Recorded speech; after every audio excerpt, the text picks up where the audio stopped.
Today I am celebrating Skyscraper Day, which I must admit is a mystery even to myself. I've rarely been in a skyscraper. I don't particularly like skyscrapers. I've stood on top of a couple visiting different countries. Um, I'm really generally not attracted to cities or to the thought of living in a building where one is compressed into such close proximity with so many other humans and with so little actual connection. And yet, I couldn't resist including it in this list of 365 festivals because as I was looking through the lists of what people celebrate on a day-to-day business, it really struck me as a very unusual thing. And I imagine for people who are in the industry of building skyscrapers or people who live in skyscrapers, there could be great reasons for including it and celebrating what it is to build, live, and appreciate skyscrapers. Now, sometimes my inclusion of these odd national days is almost a test to myself because as a celebrant we sometimes have to celebrate people for whom it's not necessarily obvious what there is to celebrate about them.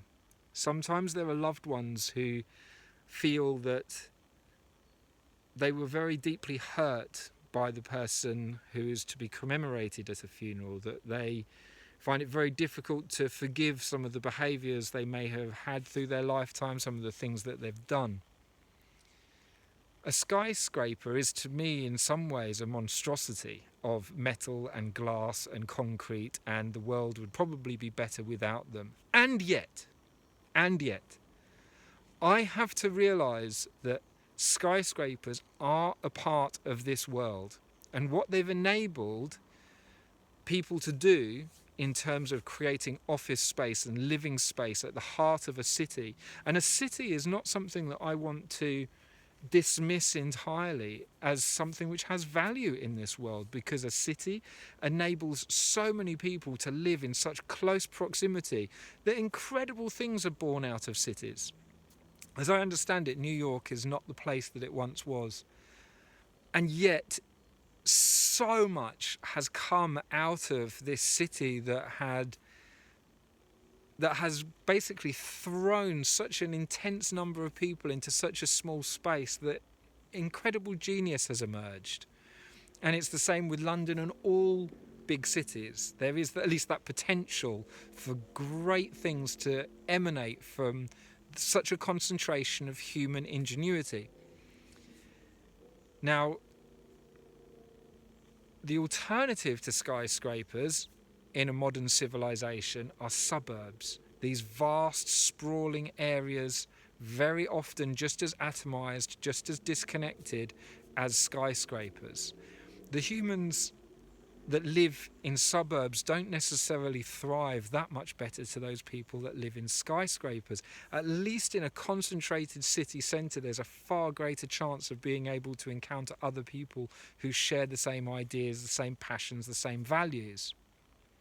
Skyscrapers are such a feat of engineering. I mean, it's incredible when we look up and see such huge structures that they have been built in such a way as to be able to withstand earthquakes and many other attacks. I mean, it's interesting that Skyscraper Day is falling just a few days before the commemoration of 9/11, and the engineers and architects that were involved in studying the effects of 9/11 are absolutely persuaded that there was no way that those buildings fell down or were brought down by fire.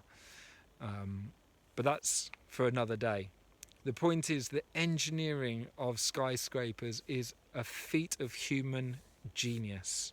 And for that reason alone, I feel that they're worthy of being honoured. They have enabled so many people, even though I'm not one of them, they have enabled so many people to live lives in the cities that they have chosen to live in. That won't be true for everyone, but it's certainly true for some. So much as though I'm not drawn to skyscraper life, I must be able to appreciate and venerate the role that they've played in the lives of so many people. So again, it feels unusual for me to offer a moment of silence to the spirit of an inanimate object, but clearly so many people have contributed to their existence. So for that, if nothing else, a moment of silence for skyscrapers.